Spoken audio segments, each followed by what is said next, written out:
اس ماحول کے اندر بہت سارے لوگ بے روزگار ہیں، بہت سارے لوگ جو پہلے ہی بڑے کمزور تھے اور کمزور پڑ گئے۔ ان لوگوں کو ضرورت پڑے گی راشن کی، اب ان لوگوں کو ضرورت پڑے گی خوراک کی، اب ضرورت پڑے گی کپڑے کی۔ اور ہمارے ملک میں اس وبا کے علاوہ بھی مریضوں کی ایک بہت لمبی لسٹ ہے۔ بہت سارے بچے ایسے تھے جو پیسے کما کے لاتے تھے تو شام کو اماں کو شوگر کی دوا لے کے دیتے تھے۔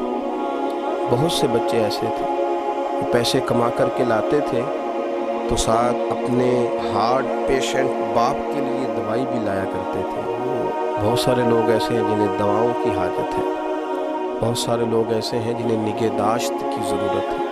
لوگوں کے گھروں میں راشن بھی پہنچائیں، لوگوں کا خیال بھی کریں۔ اور یہ جو سوشل میڈیا پہ ہوائیں چل رہی ہیں کہ جس کو ضرورت ہو تو اس نمبر پہ رابطہ کریں۔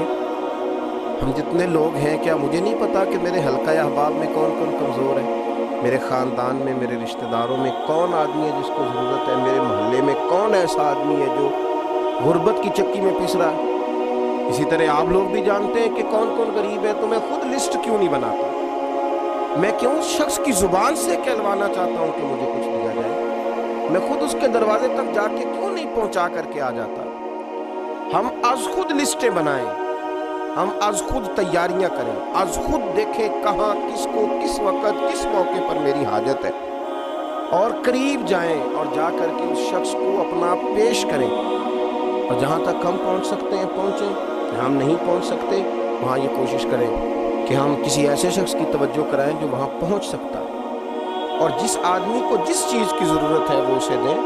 اور میں کہہ چکا ہوں، کچھ لوگوں کو دوا کی حاجت ہے، دوا دیں، کپڑوں کی ضرورت ہے، کپڑے پہنچائیں، راشن کی ضرورت ہے تو راشن پہنچائیں۔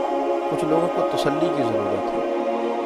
آپ اگر فی الحال ملاقات نہیں کر پا رہے تو آپ کے پاس بڑے ذرائع ہیں، ٹیلی فون ہے، بہت ساری چیزیں ہیں، آپ لوگوں سے رابطہ کریں، لوگوں کو تسلی دیں، لوگوں کے ساتھ خیر والا معاملہ کریں۔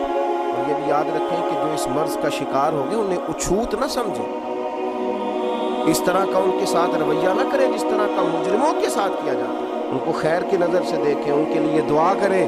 اور میرے رسول کریم علیہ السلام نے فرمایا، جب تو کسی کے لیے دعا کرتا ہے تو اللہ تیرے سرانے فرشتہ کھڑا کر دیتا ہے، اور وہ عرض کرتا ہے، اللہ جو اس نے اپنے بھائی کے لیے مانگا پہلے اسے عطا فرما۔ تو ان لوگوں کے لیے اچھے جذبات رکھیں جو ہماری ضرورت کے مستحق ہیں، اور صحیح معنوں میں کسی کو راشن بھی دیں اور ساتھ عزت بھی دیں، ساتھ وقار والا معاملہ بھی کریں۔ ہمارے ہاں تو یہ ہو رہا ہے کہ شناختی کارڈ لاؤ، پھر یہ کہ گھر کے لوگوں کا شناختی کارڈ لاؤ، پھر یہ کہ ذریعہ آمدن بتاؤ، پھر یہ کہ فلاں چیز بتاؤ۔ آپ نے 2000 روپیہ دینا ہے اور آپ نے کتنی ساری عزتیں اچھال کے رکھ دی، کتنی زیادہ تحقیقات آپ نے کر دی۔ امام شافعی رحمۃ اللہ تعالیٰ علیہ سے کسی نے کہا تھا، حضور میں خیرات کرنا تو چاہتا ہوں پر مستحق آدمی ہی نہیں ملتا۔ تو امام صاحب نے غور سے اس کا چہرہ دیکھ کر خاموش ہو گئے۔ تو کہنے لگا، حضور آپ کیا دیکھ رہے ہیں؟ تو آپ فرمانے لگے، میں سوچ رہا ہوں کہ تو ان چیزوں کا مستحق تھا جو اللہ نے تجھے دے دی، تیرا حق تھا ان چیزوں پہ، حالانکہ وہ سب جانتا ہے۔ تو جب اس نے اپنے کرم سے سارا کچھ تجھے دے دیا ہے تو اسے کوئی اس نے نہیں کہا کہ فلاں سوال کا جواب دے، تو اللہ کے بندوں کو ٹٹولتا پھرتا ہے۔